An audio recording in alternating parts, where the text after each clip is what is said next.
Welcome to the Adventures in Jir'Haniya, another exciting adventure, and we are in the Mound of Malkarian. And last we left off, you guys had a very complex room with lots of puzzles and enemies that you had to vanquish. And we ended right as Kastan was ritual casting Reduce and Large on the mysterious stone dais that was a spell casting focus and had some other interesting properties as you figured out everything in that room. So right before we go to the end of you ritual casting that, because everyone was able to take a short rest, we did that at the end of last session. So some HP has been restored. Let's go around and everyone state what their health is at now that everyone's had that short rest. I'm at 23. I'm good. Nice. I'm Rex, full on 34. 34. Okay, cool. 34. Jesus. 28 out of 28. Nice. Okay, I guess I have the least 22 out of 22. I'm glad that everyone's at full health. And yeah, I think as we level up due to the class choices in this party, that the HP disparities will continue to grow as we go along. So that'll be interesting to see how that plays out. But Aramis, Okay, I'm but going to I'm- need you to fight this group of bad guys in front of everybody, please. I'm very confident, however, that I have a D8, Tide has a D6. Wait, No, Right? is it a Yeah, As a sorcerer's gonna sorcerer? be 6. Yeah. and then But- Veracruz, your ranger should also have a D8, and then Eremos is a paladin, you have a D10, right? Ranger gets D10, don't it? I got a D10. Never mind. So the Constitution discrepancy is the main reason. Like, Ah. Ramos has 18 Constitution. And I'm at 15. that makes sense. 17 My con is Constitution. 16. Your Constitution's a 17? Mine, yeah. That's good. rolled low on the hit die. Well, What can I say? Ooh. Yeah, I crosses mean, out I'm poison gonna say. damage on my thing. No, I'm just kidding. Never mind. Figure out something else. Protect Kastan. Kastan, I mean, narratively, it makes sense. He Yeah, grew it up in his mother's and his grandmother's house. He has done zero adventuring. He has been pampered and taken care of. It fits the character. I like that. Yeah. Plus, you can always wild shape for more health. Yeah. Right, In a that's pinch. exactly it. Yeah. Just have to make sure not to use them all for my starry forms. Right. I'm Really nice. I'm more of a sparkly boy, but those don't get hit points back. All right. Yeah. So Sorry. I'm just refreshing the stuff I wrote down for that stone dais, because just as one other refresher is that due to an Arcana check one of you made early on while you guys were figuring out everything going on in that room, you figured out that it could be used as a spell focus, either for ritual or regular spell casting, and that it did tend to amplify the effects of the spells that you cast through it. And so there might be some other properties that haven't yet been discovered. So that's kind of where we left that off. So I need to pull up one thing. You're using the enlarge reduce spell, correct? Yeah, do you want me to send that along? No, I'm actually just going to pull it up right now because I have D&D pulled up. So I'm just D&D Beyond, enlarge reduce. I Yeah, just need my to check plan is one. literally to just walk up, clap my hands on either side of this thing. Like, we should take this with us, right? Yep. And so as you're doing that, I feel bad now. I was going to ask you to roll a D4, and I know that's the one you don't have. No, he found it. He found Oh, it. he We're did? good. Oh, good. Okay. I do need The you only to thing roll I'm missing now is my D8. Okay. So we're gonna start the session where you finish casting reduce on the stone dais, and we're going down to, like you said, tablet size, right? Like it's gonna be like Yeah, like Or- like the size of, a popularly well-known common household item perfect. tablet. And so one thing I gotta check here is okay. So this spell doesn't really have like any kind of change to effects if you cast it at a higher level than second level. Right. And so the spell works, and it does this giant stone tablet, which is like the size of a desk, suddenly shrinks down to tablet size right in your hands. It's like kind of floating there, and you can grab onto it. But as you cast it, I do need you to roll a d4. 2. 2.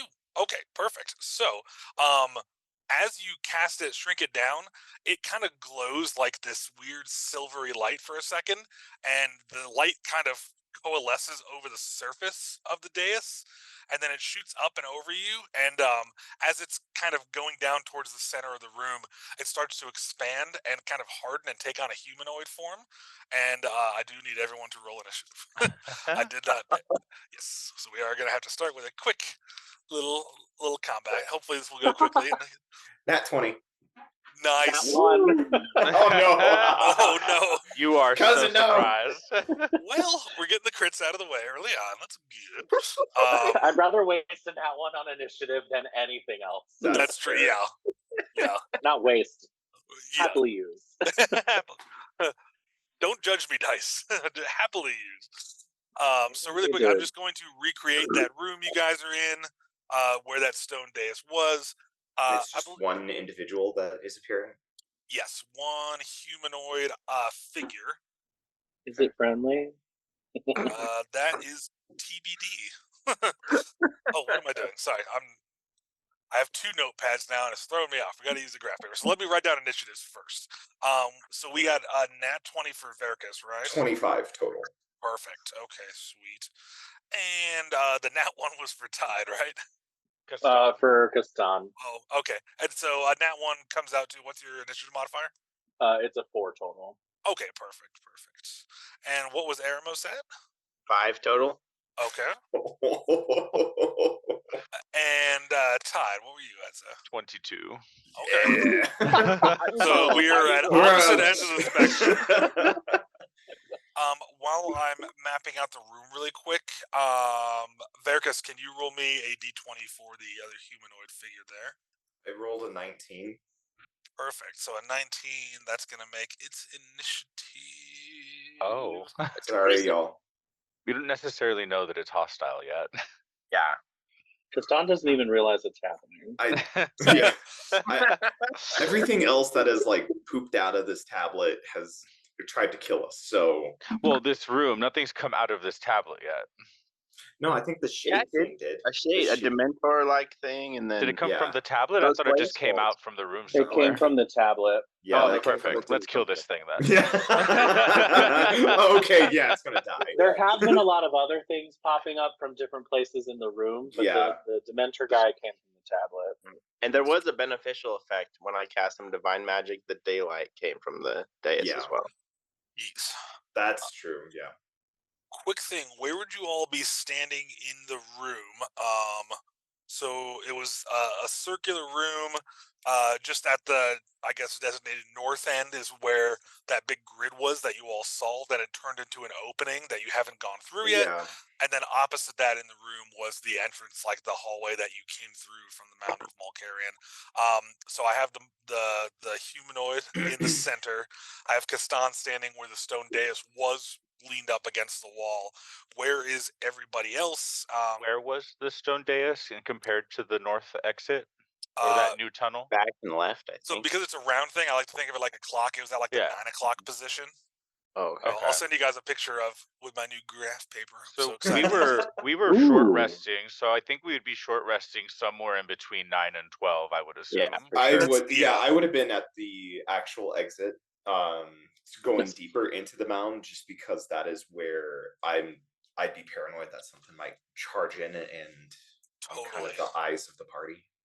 Totally. Maybe Yeah, the I eyes of the imagine party.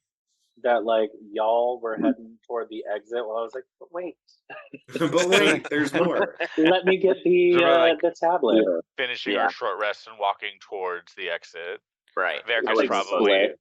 nice and ahead of us, eager to get through. Yeah. I'm going to kind of put. Let's go.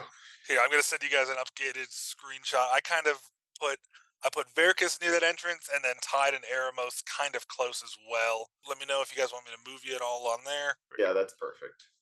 That'll work for me, yeah. Sweet. So we got the graph paper, and that's our rough map. And because it's just one enemy, I think this will be a quick combat. But with Verkus going first, you're standing near the entrance, and you don't hear anything as the tablet shrinks, but you do just kind of suddenly like sense movement towards the center of the room.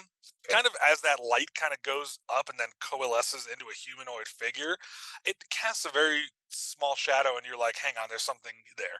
So as you spin around to look at this, at this point, it has turned into a tall humanoid figure. It is about 7.5 feet tall, very lanky, covered in like gauze and matted wraps from head to toe, with kind of long fingers, and it.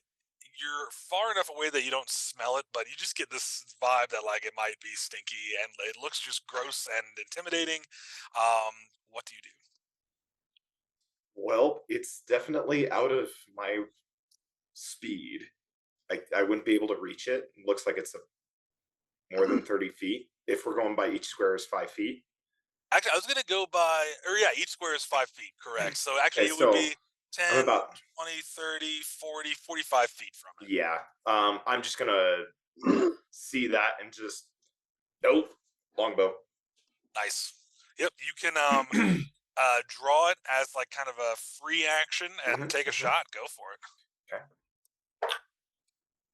Act. Not better. 12. 12 hits actually. Oh, It does okay. not. It does not have a high AC, and it's not actively trying to dodge you.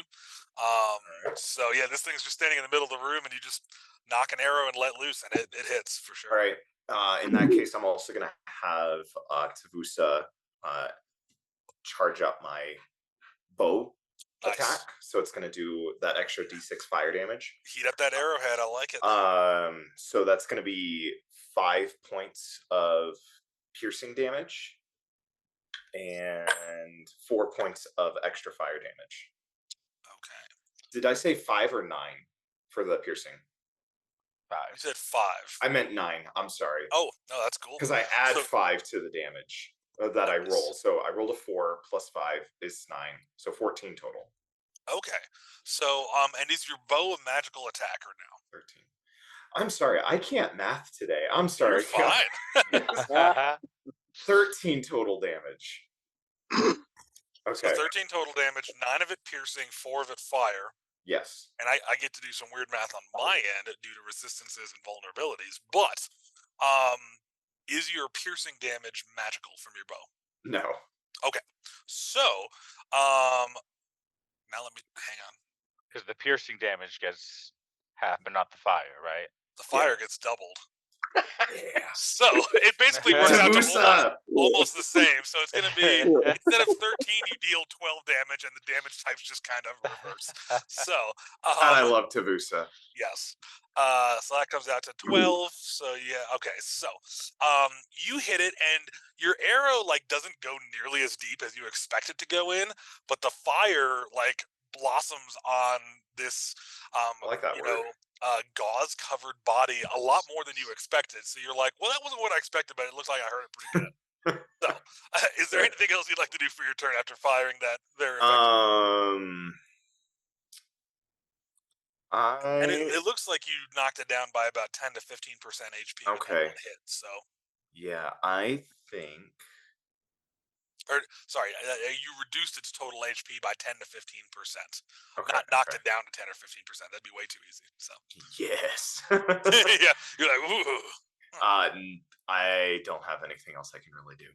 Okay. Well, that was a very effective attack. Tide, you are up.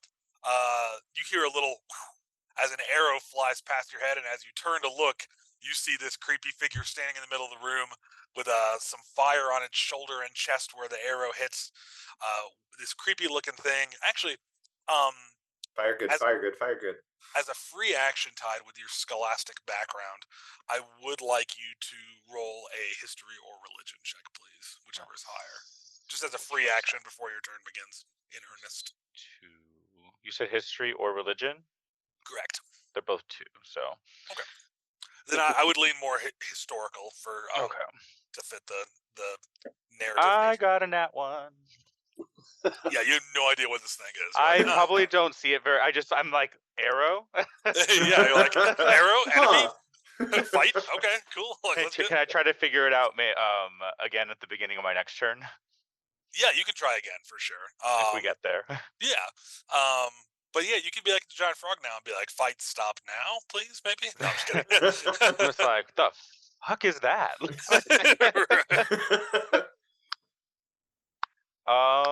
Okay, I don't have any fire cantrips, unfortunately. Of all things. I am I mean, I'm sure you have some fire cantrips. none of them that do fire damage. I'm a water genasi. Right. Makes sense. Makes sense. I'm at least 60 feet from it though, right? You are, let me see, 5, 10, 15, 20, 25, 30. You were 35 feet from it. Okay. Is You there were like a little closer than Vericus. Vericus was right towards the entrance further into the mound. So Cool. So I will have my owl go over and distract it so that I can attack it with advantage. perfect. I'm going to Ray of Frost it so that I can reduce its speed in case it's trying to come after us. Ooh, smart. That's awesome. Is that a Um, con save on its end or a Nope, spell attack? I attack. Nice. Okay, I got an 18 on the die. that hits. And D8. That's 2 frost damage, but its speed is reduced by 10 until the start of my next turn. Nice. Okay, so minus 10 feet, and it was 2 frost damage, correct? Yes. Sweet. Okay, so you hit it, and you see ice kind of spread around its torso and down to like its upper legs. So it looks like it's going to have a struggle walking forward. After you cast that, with your owl distracting it around it, anyone who attacks it while your owl's still there will get advantage, which is nice. It does fly out and like it does like a fly. Its ability is flyby, so Oh, that okay. it doesn't take attacks of opportunity on its way out. So it Okay. does just kind of swoop in and out. Perfect. That sounds good. Well, is there anything Um, else you'd like to do on your turn? Is there somewhere I can like take cover behind? There's not in this room, no. Cool. I will. The only thing that would have provided cover is on the opposite side of the room, those statues that came to life, but those have moved and been destroyed. So there is no cover in this room. You And the did stone do dais that. has been shrunk as well, so. Sorry. No, you're fine. Yeah, I think I'll just sit tight right back where I'm at then. Okay. Well, before we move on to Aramos's turn, it is this figure's turn. It is going to move with its reduced speed. You notice it starts moving very slowly and menacingly, but it does start moving towards Victor and Tide, or Vericus and Tide, because of the damage it's been dealt. So, Victor, how did you get there? I know, right? Victor, watch out! You're not supposed to be here. You're not built for these things. Let me send everyone an updated map real quick, even though it's pretty minimal movement, just so we have it for reference. And then I'm going to describe what action this thing takes.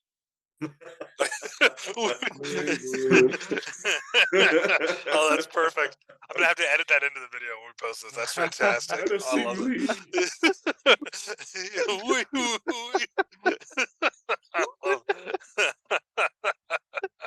That's incredible. Me like Eremos, it's coming at us. But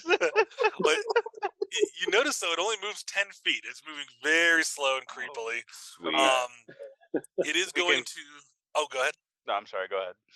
Oh no, it's actually going to look at Vericus, who has dealt it the most damage, and it is going to make a dreadful glare. So I need you to roll a wisdom saving throw, please, to avoid being frightened. Just imagine this thing looking at you like, girl, really? 11. The spell save DC was 11, so you just barely passed. I was like, oh no. No, you did. You did it. So I did it. So if you succeed, you are immune to that action for the next 24 hours, which is awesome. Random mechanical question: is that specifically from this creature, or if we encounter another creature that has menacing glare, is he also immune to it? He's immune to it from this creature and any other creatures of this same type. Yes. Useful. In case they come up again later in this place. No, that's fair. which is entirely possible. So, but yes, I've that's its taken turn. glares from that from other patrons many a time. It's all right. This isn't my first dreadful glare. What's the name of your bar assistant? Oh, Sarai, was it Sarai? Wasn't that the? Sarai, Espresso yeah. was the one at the Golden Cup. Yeah, we went to the Golden Cup for that initial mission, and That was the one I poor worked Verkus with. had to. Yeah, you used to work there, and there was the angry dwarf bouncer who was like, "Don't cause trouble." But yes, so I'm causing trouble. This mysterious figure walks forward 10 feet, tries to intimidate Verkus and fails. That is its turn. That's all it can do. So, Fantastic.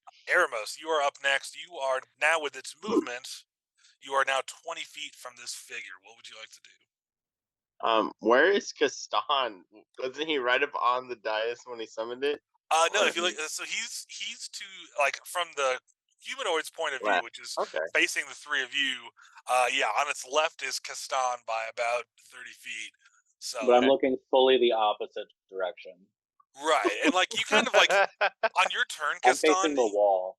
Yeah, on your turn though, you'll be able to look for free because that light kind of arced up and over. So I imagine that you would have followed it to see where it went. But just being last in the initiative order and already doing something that kind of instigated the combat, you're like not really looking at it right now. But it also you haven't heard it yet, so it's not responding to you at all. It seems like so. Ramos will pull a torch from his adventuring pack and just rush into melee with the gauze figure. Nice, that totally fits because you've seen the effect this arrow had, and at this point you've seen Verkus's fire damage from Tavusa, and you're like, hey, it's effective, but this looks extra effective against this thing, so that totally fits. So, are you running up to do a melee attack with that torch? Yeah. So I'm not gonna add my proficiency. I'll just add my strength bonus. I'd say though that like you're proficient in swinging a sword, hitting something with a torch. I think you should add that in. All right. Yeah. And that's gonna hit. Doesn't a torch do like a D4, like a bludgeoning or something like that? I have no idea. That it's I think. Yeah, because it's going to basically have the same effects as like a small club, but then with the added fire damage. Yeah, so like I'd say, club.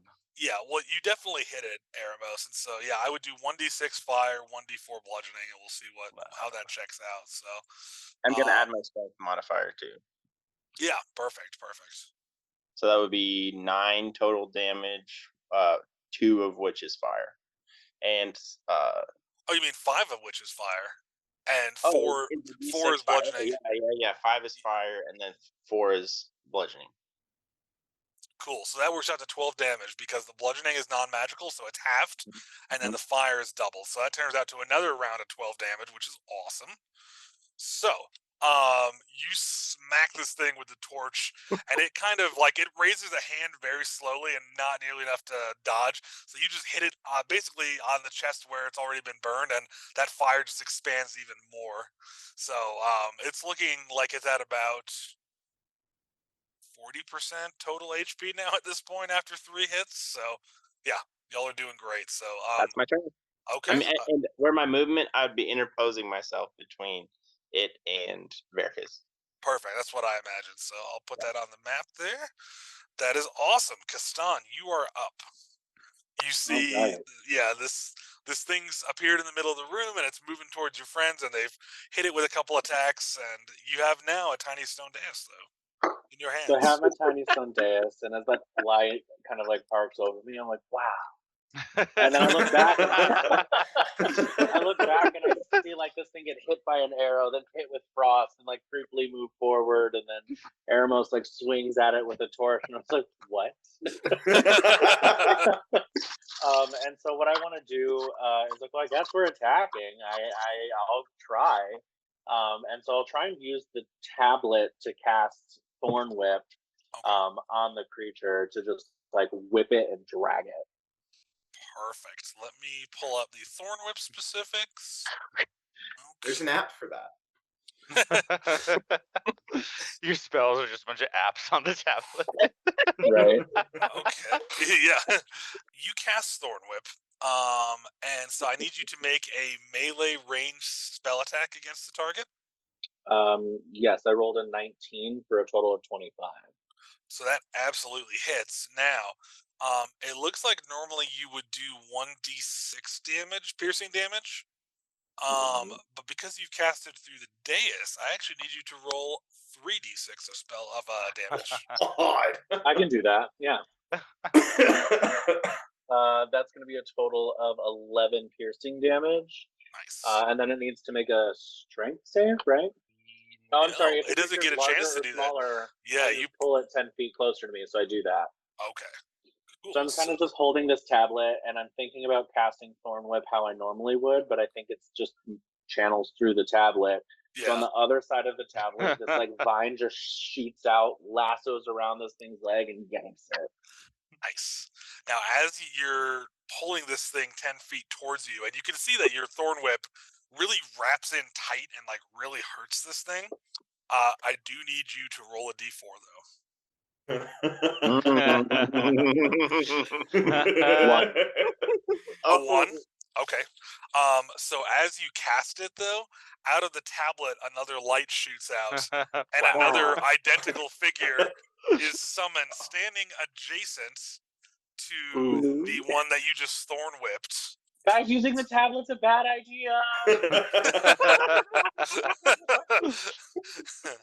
So, this identical but undamaged looking figure kind of coalesces from the light from the tablet right next to the more injured variant of itself. And is there anything else you'd like to do on your turn, Kastan? Yeah, Kastan's gonna put the tablet away, like in his backpack, or I don't know, give it to Olive something. Olive's like casting spell. She would. We're gonna put it away, and then I will bonus action go into my starry form, so my orb elongates again. I've got that magical light shedding bow. And then as part of this bonus action, I get to take an attack onto whatever creature. So I'll just take the one that I just thorn whipped. Perfect. Yep, roll that attack, and I'm going to send you guys an updated map while you're doing that. Olive's that like is a 3 lights come out of the tablet. Based on 13 does hit. Okay. I imagine Olive taking some levels in Bard just to with her -3 charisma, just going for it. So we've got a barbarian horse and a bard mouse. Olive. Chinchilla. I'm about. She is Love a it. field mouse. Thank you. That's going to be 11 radiant damage to that guy. 11 radiant. Okay, nice. So the one that is injured is getting pretty low on HP, so that is a very solid hit. And then I will use my movement to head toward my cousin. Okay. So we're heading towards Verkus. So Verkus, attack the beefy one. I just put an updated map on there, Kastan. Do you want to move just kind of straight diagonal towards Verkus, 30 feet? Yeah, that'll work. Okay. That'll put me between Verkus and Eremos. I would probably stop so I'm not blocking anyone's line of sight, but yeah. Kastan, that was an interesting turn, but you did take down a big chunk of the XP on that first enemy, so well done. Verkus, we are back to you now. You see everything that's transpired, and so now, kind of going over Kastan, you do have line of sight still on both these two figures. Okay. Yes. So what would you like to do? First, stop using the bloody tablets. I put it away already. I'm sorry. I'm going to move. I'll move forward 20 feet. Okay. I know I'm not within 30 feet of them, but I'll move forward 20 feet. But as I do, I'm going to unleash another arrow that is charged with the energy of Tavusa's flame. Nice. And I'm going to attack the one that is already injured. Cool. Roll an attack, my friend. 13. A 13 hits? Good enough. Okay. Yeah, at least these things have low AC, so that helps. Yes, it does. That's 6 piercing damage from the arrow and 4 fire damage from Tavusa. Nice. And That- then Let me double check my math. Cool. So you destroy that first enemy. sweet. Yes. And then with my bonus action, I'm going to command Tavusa to move 30 feet and on his Tavusa's turn is directly after mine. Cool. And I'm going to have Tavusa charge at the mummy or the thingy, the whatever it is. I'm guessing it that it's. You guess well, but yes. Yeah, that's sorry. It's a bandaged thing. Like I'm Yeah. horror movies say mummy. Yeah. At the guy, the burn The victim. mummified undead. No, yes. The burn victim. I'm going after the burn victim. So that's my turn, and then Tavusa goes, and is going to move the 30 feet and then do a bite attack. Okay, I was going to say, after you move 20 feet before you take that arrow shot with Tavusa on your shoulder, you are now 20 feet from that second mummy. Yeah. Because the first one you just destroyed with your fire arrow. And so Right. you were 20 feet away. So yeah, Tavusa could run up and even get on, if you look at the map, I said, like on the left side of it. Yeah. So that way it's kind of flanking with Eremos. I'm Once down for Eremos that. engages, Eremos will get the flanking bonus. Yeah, But that's yeah, perfect. so that way, That's what.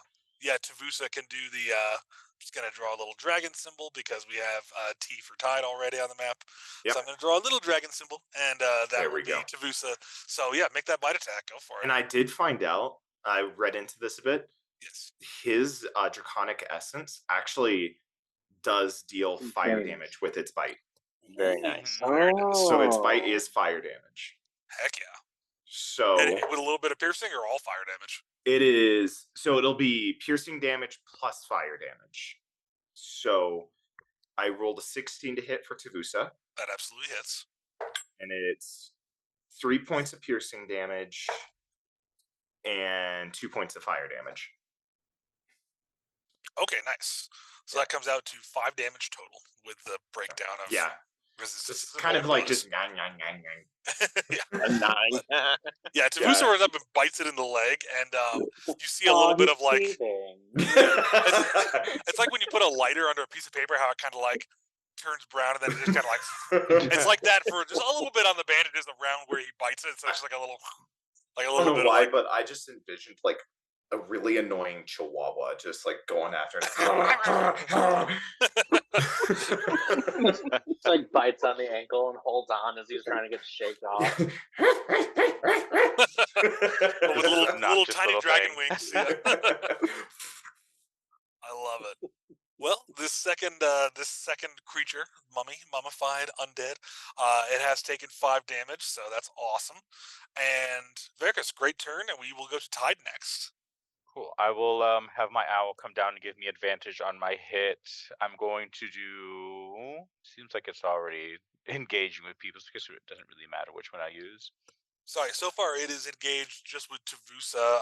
Eremos is about 5 feet from it because That's right. Was kind of it came into the room next to the one that moved 10 feet from him. So yeah, I mean, all these cantrips are a D8 anyway, so it doesn't matter. So I'm gonna Ray of Frost and then use a sorcery's point to make that fire damage. Oh, nice. A 16 on the die. That hits. And then there's 5 fire damage. Nice. So that comes out to 10. Love it. No, that takes down about 10% of its health, that hit right there. And it slows it down by 10 feet still, right? Yeah, and it's still slowed down by 10 feet. Nice. So yeah, narratively, since you're not yeah, well, you're not freezing it, but I'm gonna say that the fire damage like kind of like burns it in a way where it's kind of like as the flame dissipates, it kind of like tightens everything around the burns, so it's like moving slower, you know. It's no one moves well with burn marks on them. No, not fun. It's like wraps are on fire, so it's just distracted by that. Yeah, so it's like yeah. Awesome. Well, is there anything else you'd like to do on your turn, Ted? That is all I can do on my turn. I dig it. Well, that creature, it is going to try to move. It's going to ignore Tavusa. So it is going to kind of like shake it off its leg, and then even with the lowered movement speed, it does have enough to move towards Eremos and attempt to attack him. Okay. So it is going to move towards Eremos, and as it's moving towards you, it does do the dreadful glare that it attempted on Verkus. So Eremos, I need you to roll a wisdom saving throw, please. Oh, yes, Kastana. Would Tavusa get an attack of opportunity? No, you used his No? reaction to ignite my arrow. Oh, okay. I see. Well, Eremos, you super pass that. You're like, I'm not afraid of this mummy. Heck no. You're like, I've seen some stuff. Like, this is fine. Like, we got this. You know. Oh, can I? I'm oh. sorry. Finish what you're saying. Oh no, no, I was just about done. He's like, yeah, we got like we took down one of these. We can get the second one, no problem. Can I try to do that history check again? Yeah. Let's do that. Okay, I got an 18 on the die, so it's a 20. Okay, so with that 20, after you cast this fire spell and see even more damage, you remember that you've read about some ancient like vaults in the mountains to the west, where some explorers and like treasure hunters have found like some ancient crypts where whoever was buried there was like mummified, and some magic was rumored to have been placed to protect them that kind of backfired and had them become reanimated and become these like mummified beings that would attack treasure hunters or explorers. Those who survived said that they did use fire to protect them, so you know that it's vulnerable to fire damage. But you also remember reading accounts that they described some of their companions who were hit by these things could be afflicted with something that they called like the living corpses rot, which was very, very bad and hard to get rid of, and a lot of people perished from it. So you remember them saying, "Do not get touched by these things because they're very dangerous." Don't let these things touch you. Bad touch, bad touch, bad touch. Bad touching. So, Eremos, unafraid of this thing, it is going to make a melee attack against you. So I'm going to roll my new shiny dice. And what is your AC, Eremos? 19. Feeling good about this. It rolled a nat 1, so Oh. I would like you to get a free attack of opportunity against it with your torch because it rolled a nat 1. Be right back. Okay. So yeah, it fails spectacularly, and you may take your attack. It walks into your weapon. Yes. A 13 hits. That's bludgeoning. Okay. And that's fire. Nice. So you deal 6 damage total, which is awesome. And so this thing walks up to you, like kind of like doing the stereotypical mummy, like, and it just kind of like you like hold your torch out, you're like, hey, and it just walks into the torch, and you're like, okay, smack, and it takes 6 damage, most of that fire, and that's its turn. It ends there, and you're like, well, this is easier than it should be. And now Eremos, it is your turn. What would you like to follow that up with? Not knowing about the mummy rot and not having a lot of good ranged options, especially not fire damage, I would have heard Tide declare, though, don't let it touch you. So you would be aware that you don't want this thing to touch you based on what Tide said. So you would have that knowledge. So I'm just going to keep trying to beat it to death with the torch. I think it's the fastest way. Nothing wrong with that. Go for it. Would I have ever known anyone to have encountered this mummy rot before, or no? How far have you traveled from Havenhearth on the continent? Not too much, but I've interacted with travelers at the city gates. That's true. You might have heard like a tavern tale or two. Mainly, it was more about how these things move slow, and that if you outrun them or hit them with fire or block them with fire, that's a good way to survive if you ever run across these. From where I'm at, is there anyone else within like that I think if I left its range, would anyone else be able to get touched by it? Tavusa is 5 feet away from it on the opposite side of it from you. Oh. And then the closest companion besides Tavusa is Kastan, who's 10 feet behind you. So you guys are kind of away from the bulk of the group, you know. Okay, well, heck, I mean, I'm gonna risk it. I'm flanking with Tavusa, so I'll attack it again with the torch. Do it. Is Tavusa safe from this disease? Yeah. TBD. Unknown. His mouth has been on it. He probably contracted something. Actually, as an animal companion, it looks like that only applies, though, if it takes the melee strike. So we'll say that he bit the gauze stuff, and that didn't transfer because I imagine it's like skin to skin stuff, you know. So Tavusa's fine, yeah. My highest attack roll with advantage is only 8. An 8 does not hit, unfortunately. Sad That's day. fine. I'll just hunker down on my shield, trying to get small, trying not to get touched by it. Yeah, with that second strike, it does kind of like wave its arms, and you're like trying to find an opening, and it kind of blocks the lower part of your torch that's not on fire, so it does dodge that attack. But I just love the idea of this massive dragonborn trying to make himself small. I will hide behind the shield, and you shall not see me. He's just like,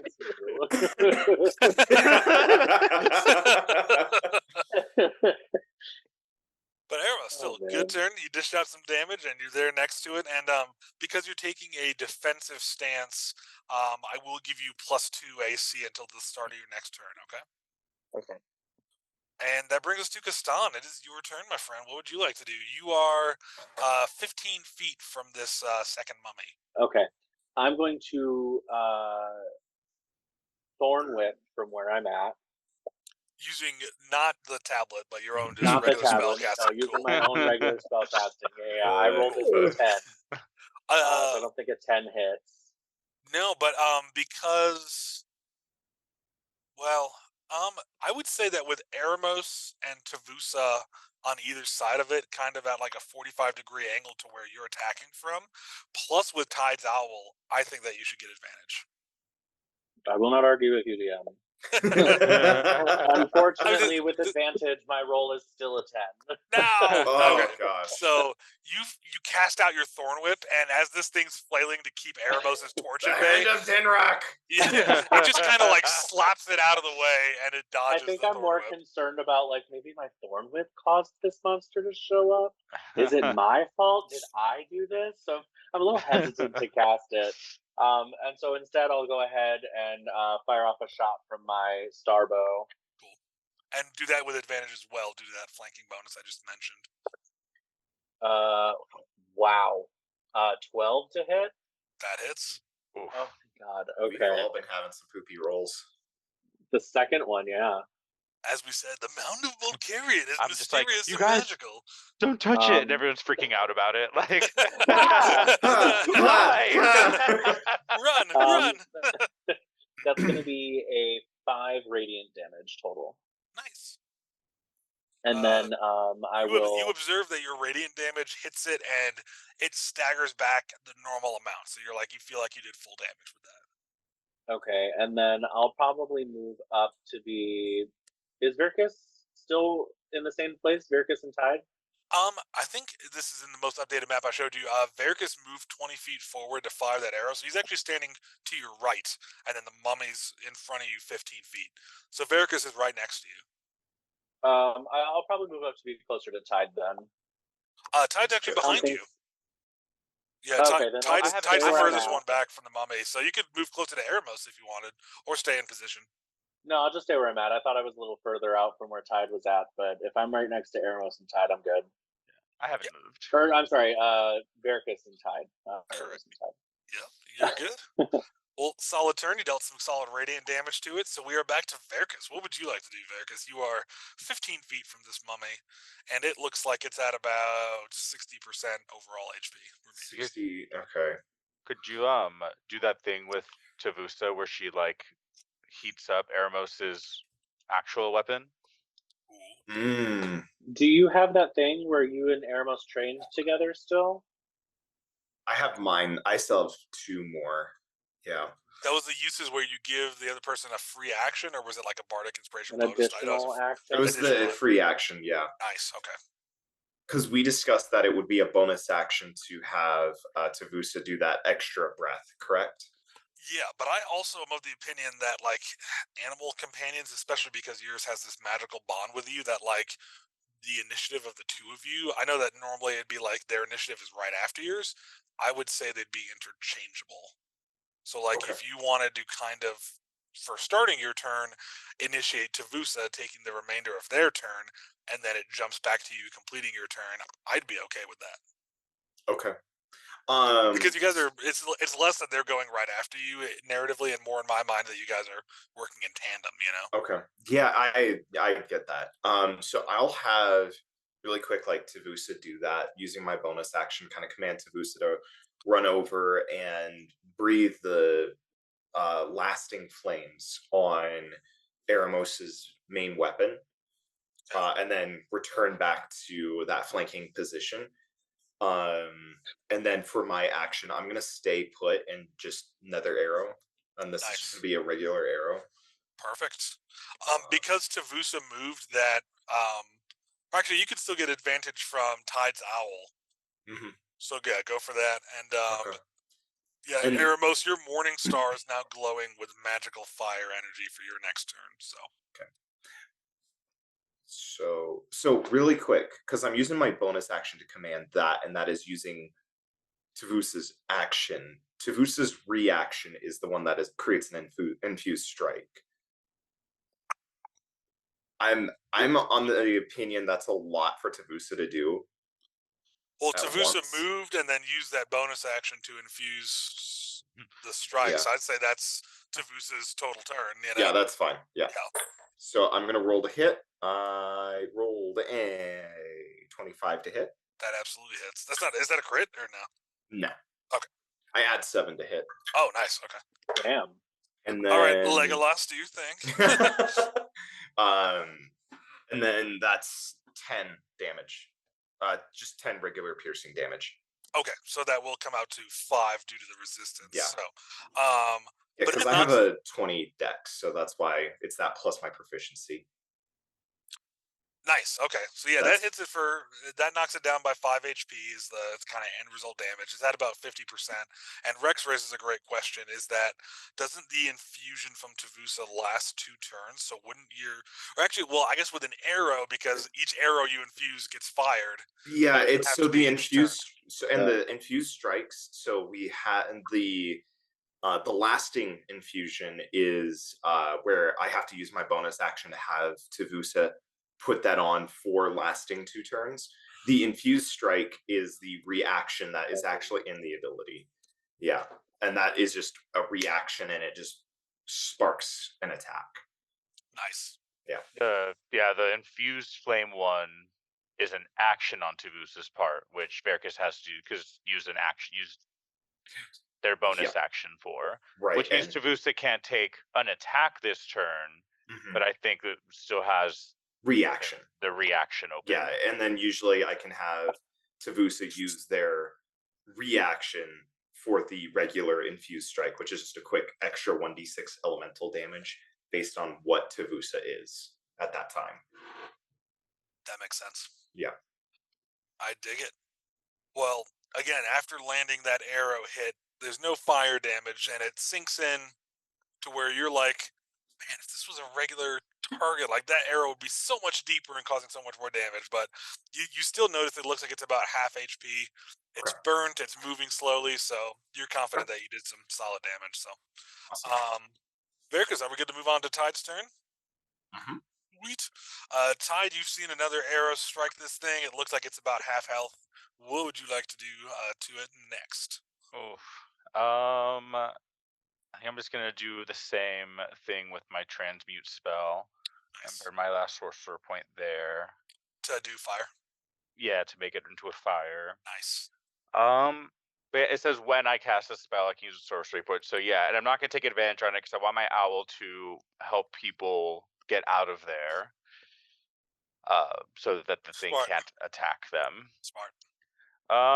That's okay. 11 on the die, so that's plus 4. Okay. That still hit. That's a 15. That does hit. Yeah, that totally hits. And then that is going to be a 6. So that's 12 fire damage onto it. Yes. And then I'm going to have my owl use its action to. Does the mummy go first, or does Eremos go first? It will be the mummy first, and then Eremos. So I will have my owl give disadvantage on the mummy attacking. Perfect. So that when it strikes out, like it just attacks Eremos with disadvantage. Perfect. Well, it is going to. Now wait, Kastan, you haven't resisted the frightful glare yet, have you? No. Okay, so for the mummy's turn next, God, that was an excellent turn. The mummy is going to look at Castan and glare with its dreadful glare, and then it's going to swipe at Eremos with disadvantage. So, Castan, I need you to make a wisdom save throw, DC 11. Thankfully, it's not super high. Okay, well, great. Okay. 19 on the die, 25 total.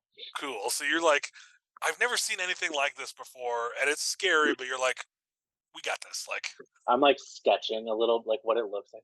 Oh, okay. yeah. You're like, we braved the Forbidden Cave. What an intense stare. It's almost dreadful. Yeah. Smolder, smolder, smolder. Haunting. Now blue steel.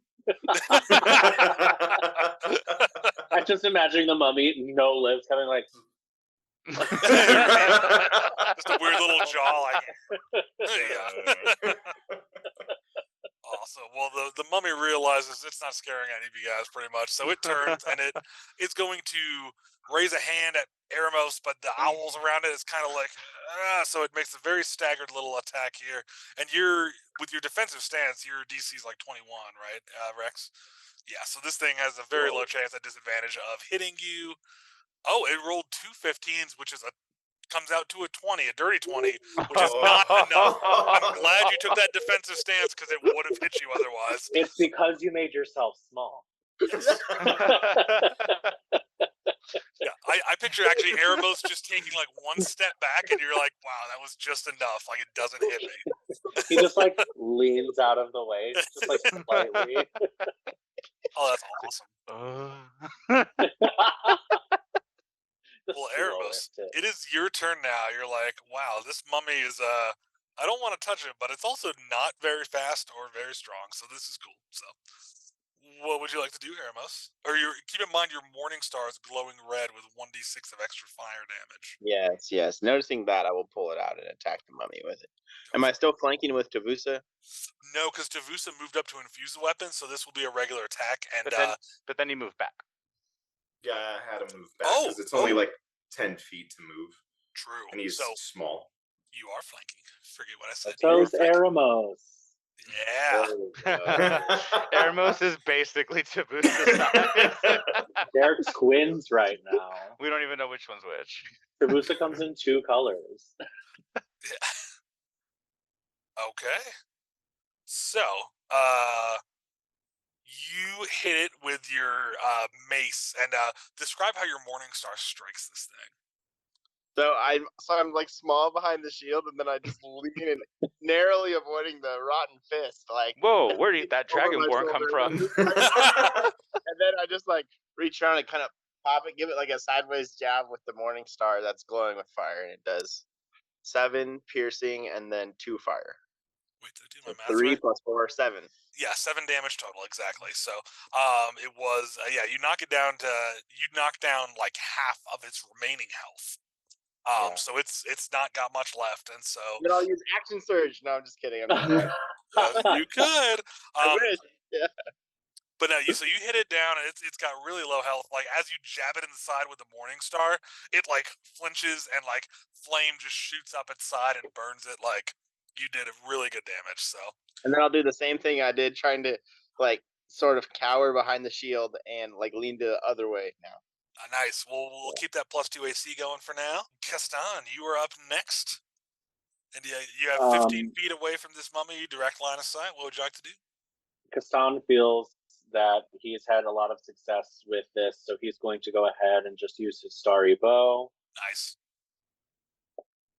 That's a 21 to hit. Absolutely. For 11 radiant damage. Ooh. Where would you like to hit this thing to destroy it? Is that a headshot? Yeah. Nope, that's just straight, like right in the center, and I kind of want him to burst into sparkling stardust. That, yeah. Because you Yes, exceeded exactly. his remaining HP by quite a bit. So yeah, you hit it. I picture your arrow like just going right through it, and then it just kind of like goes into like a bunch of sparkles and just kind of fades away. Kind of like a firework, yeah. Rotting stardust. So, you guys, that thing dies, and now the combat is over. The room is clear. Everyone does get 300 XP for defeating these 2 mummies. We Yeah, we just found our new training method. Ooh. So, the room is now clear. What do you all do? Kastan begins profusely apologizing. I didn't know I could create monsters, guys. I'm so sorry. I thought it would be okay, but it's fine. I will control my monster summoning abilities. I feel Also, like I'm pretty sure it was the tablet, so I'm just gonna hold that in the backpack. Actually, I'm just gonna take it out. Tide, I think maybe this might be better in your hands. Maybe you should hold on to this for a bit. I would be far too tempted to All right, Olive, safeguard this. at the same time, though, I feel like this could come in quite handy for fights where we're outnumbered. I would love to experiment with it, but right now when we are low on resources, I wouldn't be tempted to play with such magic. Yeah, I'm exhausted. Oh, Kastan stops starting to cast something and puts it back. It's like, oh. Ooh. I trust that you have better willpower than me in terms of magical indulgence. Well, if you guys want to continue, I think I can make it a little easier for us to get through some of this area without being noticed. I don't know if I've shared with you yet, but we are currently under the Shroud of Hithlin. So that usually helps us be able to get through unseen and unnoticed. And if you give me a moment just to thank the Shroud, I would be able to extend that to all of us. Okay. Yeah, as we go through them down.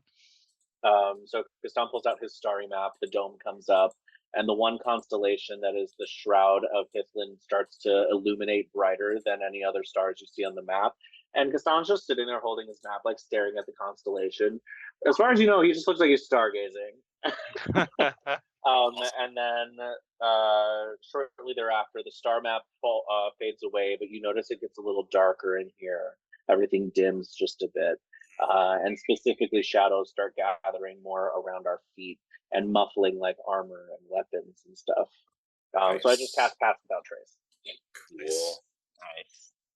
I'll pull Let's up the proceed then spell with this Shroud. specifics. Yeah. It just adds +10 to all of our stealth checks for the next hour as long as we're close to Kastan.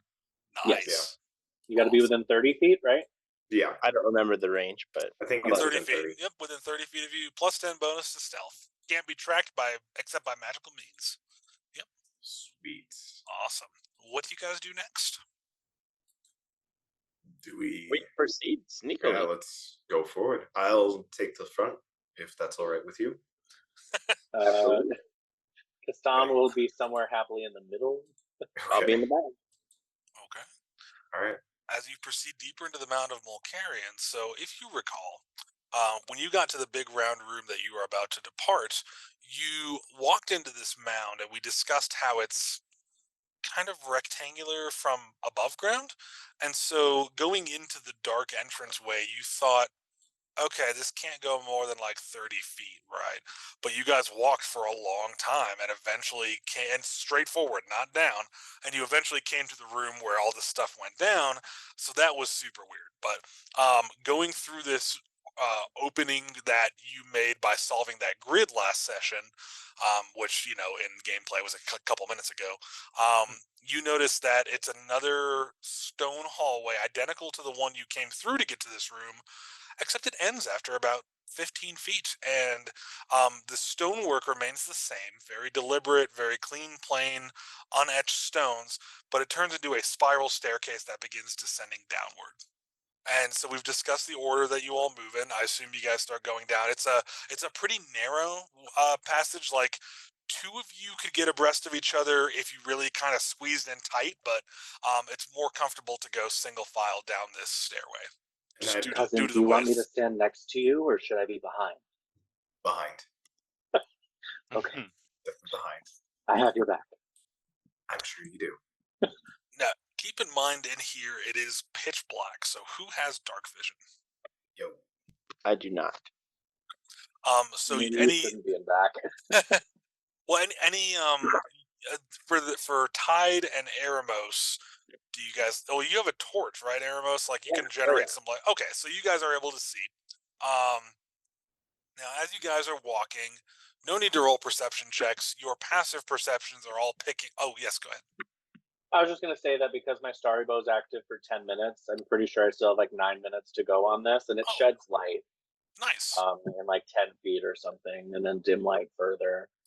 Cool. That sounds good. So yeah, you're getting some light from the bow as well as the torch, and you're walking, and your passive perception, everyone's, is picking up nothing. It's just a stone stairway, and this thing keeps on going. As you guys are, oh, go ahead. I'm sorry. As we're walking down for a while, I'm going to start for the next. If it's at least 10 minutes of walking, I'll start ritual casting detect magic so that it's ready after 10 minutes. Okay. So Do you want the tablet for that? No, I'm okay. I'm just like, no. The forbidden iPad. I would say, like, Eremos brings up a good point. How long have we actually been in here? I'd say about 2 hours. 2 Well, hours? not even. Like I'd say an hour actually. Okay. Yeah. It's been about an hour because you guys entered in the Mound of Mulcarian shortly after camping for the morning. So, assuming there's been no other weird magical effects, it's probably about 9-10 a.m. But you guys are all very tired, especially Eremos using all these spell slots. So, quick thing though, as you guys are walking, Tide, you begin ritual casting detect magic, I imagine.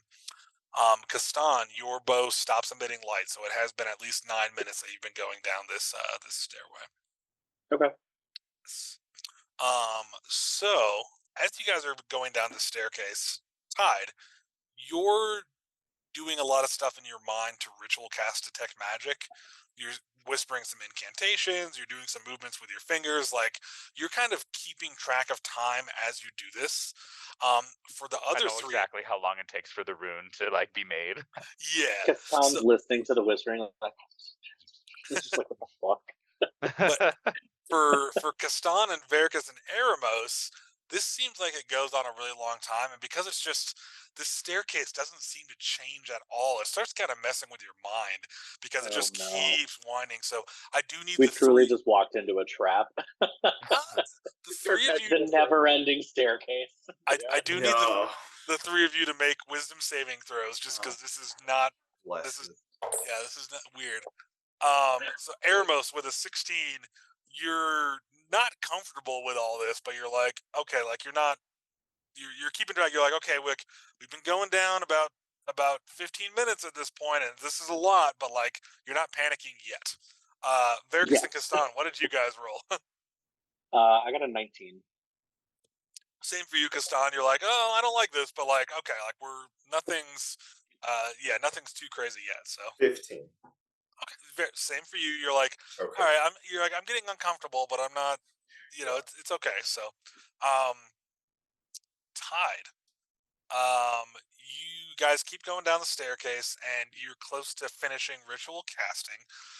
Let me reference one thing here real And quick. you notice illusory magic all around you. This isn't really stairs. We're just It's a walking in treadmill. circles. Oh no. The staircase is slowly turning as we're walking on it. Like, Oh no. Well, Tide, right as you finish casting detect magic, I need you to make a con save, please. ooh, Oh Jesus. fun stuff. What's my con? Cool. I have 3 to this. Okay. This is where Tide dies. Oh wait, hang on. I thought it was. I think on my end it shows you have a +5 to Constitution saves. I don't know why. Oh wait, that's my save. Yeah, so I was looking at my con right here, but Yeah, no, it's a con I save. forget so that you as a get +5. sorcerer I have con and charisma as my saves. Yeah. And cool, that's an 8 on the dice. 13. Unfortunately, that is a fail. As soon as you cast detect magic, it's like a You flashbang goes off, like in your You head. Like, explode. no, you just Ah! you detect so much magic at such potent levels that like every magical and physical sense just gets overwhelmed. Can you roll me a d6, please? A 4. Okay. So for the next 20 minutes, is half of that times 10. For the next 20 minutes, you are stunned. So you kind of collapse and are not unconscious, but stunned, incapacitated, and everyone kind of stops as Tide suddenly falls.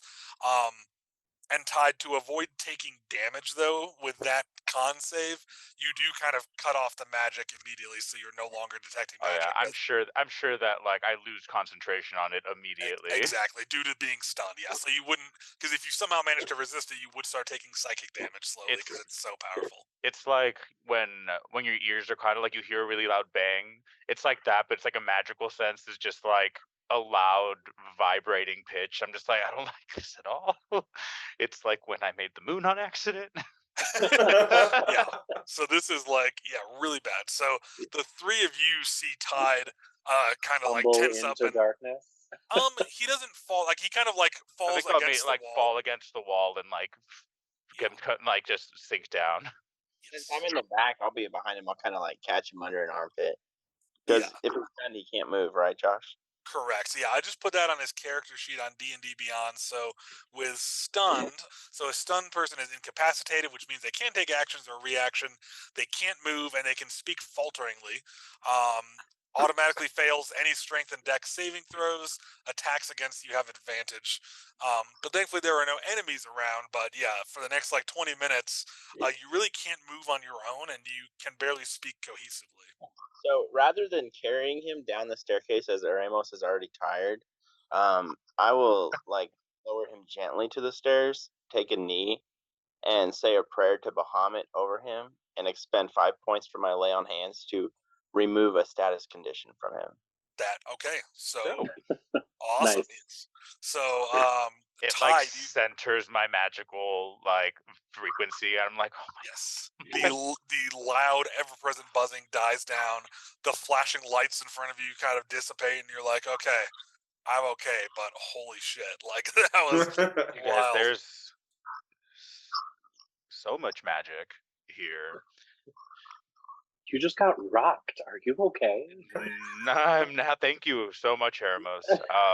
I was trying to detect magic as we're going down here, and Did you succeed? I did, but was completely overwhelmed by the amount of sheer magic that's in this stairwell. Oh.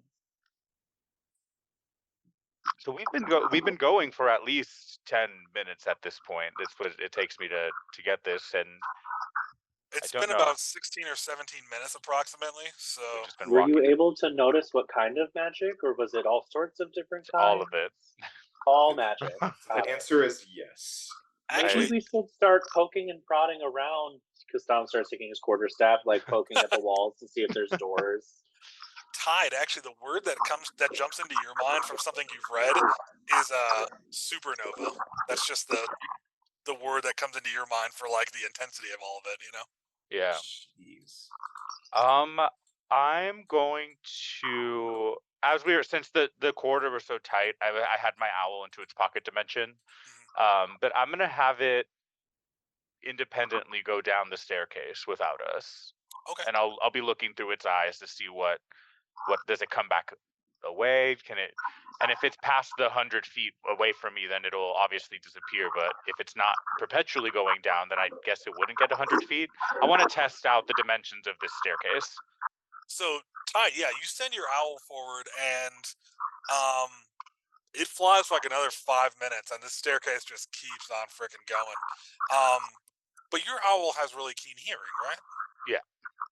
After about 5 minutes, you start hearing a really faint, like, bloop, bloop. From its okay. It sounds like water dropping further down the staircase. So something is different. Another 5 minutes down the staircase. There's at least dripping water. So That's all Castan needs to hear. He's like, let's keep going. Sounds great. And I'll leave my owl where it's at, so that we can Some come water up will be good to for you. it. You just need a sip. And how far down is it? About 5 minutes of owl flight, which because you guys are going downstairs, I'm going to argue is about I'd imagine 5 it's minutes like for you guys. Yeah, exactly. So yeah, you guys, you walk another 5-10 minutes, and It's like hopping down the steps. Oh, okay. Yeah, so you guys catch up to it pretty quick. So It's like, all right, everyone push each other, and we'll get down really fast. yeah, Throws just himself tumble, down the tuck stairs. and roll, tuck and roll. I could with control water just freeze water. Water slide, water slide. um, so yeah, you guys go down and catch up to the owl, and you are hearing like little bloop, little sporadic, like it sounds like something dripping further down, like it sounds like a liquid dripping into a larger liquid. Um, and so based on the sounds, so you guys could intuit, it sounds like it's about 3-4 minutes further down the staircase. So Yeah, I think we keep going. Yeah, Okay. let's do that. Well, you guys head on down, and Wait, we should be careful. Last time we came across water, there were giant frogs. They're frogs. Sorry, I'll serve them with lemon and butter. I don't know if these frogs will let you. They're pretty big. I kill them, then serve them with lemon and butter. We can try. Okay. well, thankfully, no one hears any ominous like bullfrog like blah blah. Bud, why? None of that, thankfully. Just that weird sporadic dripping. But as I mentioned, this staircase you've been going down that winds super tight and goes super super long and deep. It is very plain bricks of stone. They're all rectangular, and there's no etchings, no decoration, very little variance. It's very clearly constructed. When you get to the bottom, it opens up into a roughly rectangular, well, more of a oval room, because basically there's like a rectangular opening where the staircase stops, and then outside of that the wall kind of goes for a couple feet like rectangular around this doorway, but then it stops and you're in like a cave room. Like the stone walls and ceiling and floor are all very random surfaces, not paved, not flattened, not Natural. hewn, very natural. And this room is not big. It's about 20 feet wide, about 50 feet long, and around halfway through, the floor kind of sinks down, and there's just a pool of water. And again, there's nothing and the ceilings, varies between like 6 to 9 feet high based on the undulations of the rock, but it's not a big room. And you guys are just in there, and there's just this pool of water and nothing else. What's the pool of water look like? If you step up and look closer, it looks like it goes pretty deep. And because it's so dark in here, how far is your dark vision? 120 feet? Mine is 60, but if I look through my owl, I can look 120. Okay, yeah, because looking at it with your eyes, because the water kind of obscures it, I'm gonna lower that to 30. And it's at least 30 feet deep, so it goes very, very deep. So surprisingly deep. Is the water murky? No, but it's not like Gulf of Mexico crystal clear nice. It's just regular cave water. I don't know, it's like I guess I'm trying to think scientifically because I'm not a scientist. There wouldn't be like much sediment or dirt in it because there's really no geological forces happening down here. So yeah, it's pretty probably clear just actually. opaque because the surroundings of everything. There's nothing. And I guess there would be minerals in the water from the rocks and stuff, so it'd have a little bit of. It's not really murky, but it's just opaque. Yeah. I approach the edge of the pool and hold my torch out over it to illuminate. Yeah, I mean, because the water is going to like kind of obscure light slightly, like you can tell it's at least 30 feet deep, but more, and it's hard to tell how much more. And like I said, the room's dimensions, this is about like, it's roughly spherical, like a water hole, and it's about 25 feet in, or sorry, 20 feet in diameter, roughly circular. So okay, so it takes up a large portion of the room, and I think Vericus, your question is the same as mine. There's nothing on the opposite end or anywhere like an exit. It's just this. Yeah. Almost like a well. What about above us? Actually, let me draw a quick sketch of the room here. Tide, can you swim down and see what's down there? I don't swim. What? I'm sorry. What do you mean you don't swim? I don't swim. I mean, this But you're a drawing's water so genasi. crappy. I'm not Yeah. gonna send it to you. Like, it's literally like this is the hallway you came in. This is the room, and then the shaded part is the water. Like, it's pretty much half the room, and there's nothing on the Yeah. other side of it or anything. So, Okay. And nothing above us? nope, just rock. It's all pretty. Like I said, it kind of has some ups and downs to it, but nothing of note. It's I can breathe underwater, but I'm not a necessarily adept swimmer. Maybe the same as everybody else here. Huh. That was a plot twist I didn't think of as a DM. No. I lived in a city underwater. We How did you walk get around? places.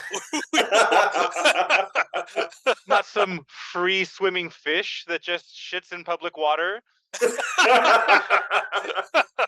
We have ways to get around. Well, okay, Ty, then since you can breathe underwater, maybe what if we lowered you down with a rope so that we'd be able to pull you back out? I don't know about this water.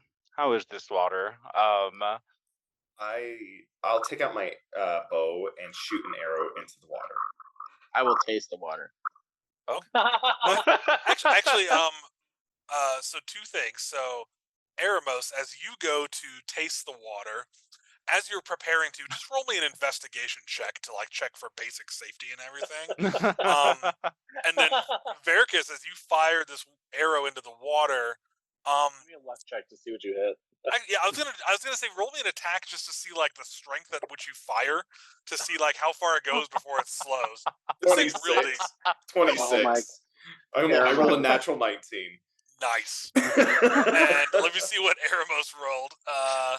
A dirty one. Oh, No. Oh no. Filthy one. How?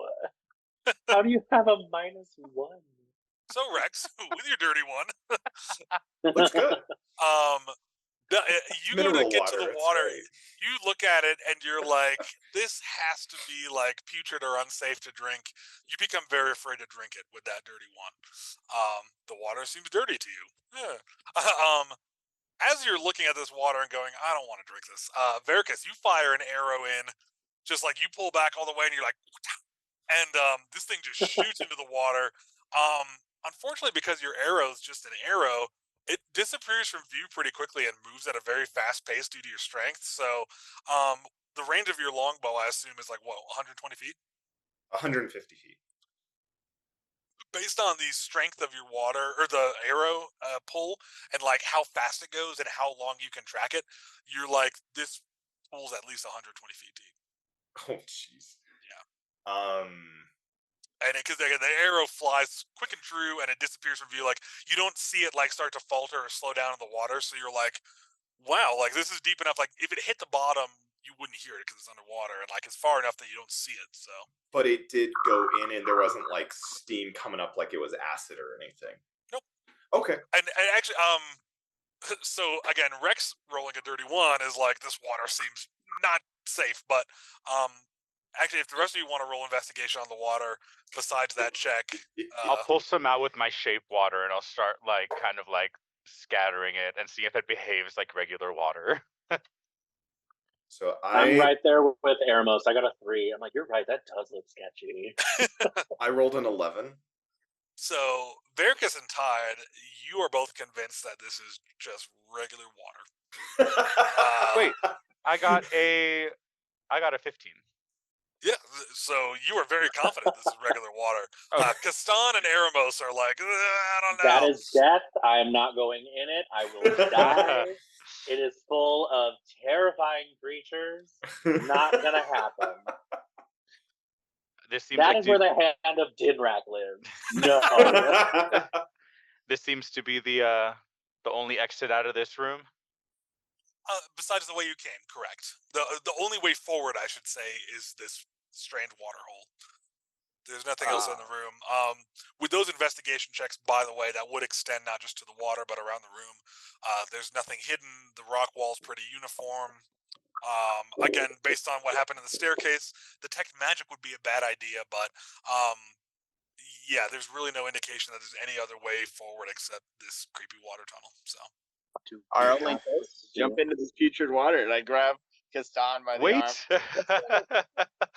No. Like, we don't know how deep it is yet. And then because you all, for those of you who are wearing any kind of armor above light armor or have weapons, that would, if you're going directly down, it would help you move down, but it would work against you going up. So I have light armor. Nice. I mean, if it's like leather armor, I would say that would still, I mean, realistically, like it would make it really painful to swim, but like it's not So going to be like if you had like chainmail, you'd be like bonk, you know. so in that case, thinking about that, I immediately, because mine is cast off armor, I just Oh. Bruce Almighty. Right. Put it in my pack. Veracruz is just in a speedo, like I'm ready for this. You're so confident. Just Joey. I have a few ideas. How wide is the water hole? 20-foot diameter. Yeah, Oh, so then- 10-foot radius. Yeah, So so this not would huge. So not what I was thinking. I was like, oh, if it was like 5, I could like freeze and then we could just keep pushing it down. I like that Minecraft idea, it. but it would be a little hard to do. I can only do 5 foot at a time. Right. So the first thing I'm going to do, I guess, before we decide how we're going to go approach this, is I'm going to use my find familiar for the day, and I'm going to switch out my owl for a little octopus. Oh, cool! I love that. And then I'm going to have him scout out to see what the path ahead looks like. Perfect. And just like your owl, you can see through this familiar, correct? Great. And then I'm also going to look to Tavusa and say Zephys, and he is going to shimmer and his scales become this icy blue, and he is now cold. He is now a cold drake. Nice. Oh, That's boy. awesome. Yeah. Little freezy boy. Little freezy boy. Tide, as your octopus does its little, how octopuses swim, I don't know, it's little like pulsing, fascinating, weird movement that they do. It's able to move down through the water very quickly. And so it gets to the bottom. And again, as you're looking through its eyes, octopuses have pretty keen senses as well. They're pretty intelligent. I don't know if the stat block reflects that, but we can check that later. But It does not. Okay, but I would say that you'd be able to like effectively gauge, like when you look up initially and look down, like you're able to gauge distance pretty well as you're looking through this thing's eyes. Yeah, no, this thing starts going down, and as it's going down, it sees that the width of this water hole doesn't change. Like it doesn't get wider as it goes down. It stays roughly cylindrical. I mean, again, the stone is like this cave entrance where you guys are in, where it's like it kind of ebbs and flows a little bit randomly, but it really doesn't change significantly in width or anything. You are able to see the bottom. It is 150 feet deep. And at the bottom, once your octopus gets closer, it looks up to the direction that's roughly opposite the side where you guys came from at the top. There's a perfect square, 8 feet by 8 feet of just pure darkness, just void. Just 8 by 8 feet, kind of on the edge of this cylinder of water. Just an 8 by 8 square of just pure darkness. Similar to when we first walked into the mound, and like it was like a dark. Interesting. This is where this is near the top, you said? Bottom, very bottom. So it 150 feet down, and then it's just so. Well, Aramos has a lock on getting there. Aramos can, he can at least get there down pretty quickly. The rest of us could probably. You'll be fine. You can breathe. I think if Veracruz and I hold on to Aramos as he sinks. I mean, I was gonna say, because another idea I had was before I fully breached the water, I was gonna cast Zephyr Strike. Oh, because so it's gonna like shoot down. Because then, once I cast the spell, it's on me for a minute. You can cast it once you're at the bottom, like in case you need an extra bit of movement. Well, it's verbal components, so that's what I was thinking. Like before I hit, because it's just a bonus action to cast the spell. Right. It's a pretty quick spell to cast, and so I can just right before I breach the water, cast the spell, and then like if we breach that void and there's still water, because who the hell knows what this place, I can then like shunt myself forward even more, because it increases my speed by 30 feet, so it kind of gives me an extra like we lost Frank. boost. Who can hold the breath the longest? So it's like, who has the highest con? Definitely not me. I think I can, because my con's 17, so it's a +3, so I can hold my breath for 4 minutes plus an additional 3 rounds after that. And with this being 150 feet and having a 15-foot swim speed, we can get there in 10 rounds, which But is I think also I like that. I like the, if you guys are holding on to Eremos, you'll just sink Right. much faster to the bottom. And then I can only do 2. This is why I'm asking. I can shape water to do like a dome around your head, so that like it'll give you a little bit more time before you have to like hold your breath on your own. Water around our head. Yeah, I could like shape the water so it like freezes in place, like an air bubble, like an air bubble around you. I could like make it really secure. Well, but then you only have whatever air is in that space. Right, but at least you'll have that kind of like a diver's going helmet. down. Going so then down, at the very bottom, you would be able to use Zephyr Strike. Yeah. For that last minute if you needed. Yeah. It would give you just at least a little bit more time to breathe before you have to start holding your own breath. Yeah.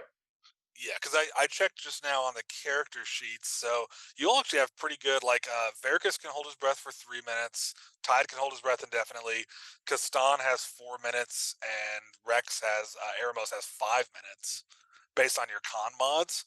So that's enough time. You guys could get to the bottom, especially with your gear weighing you down.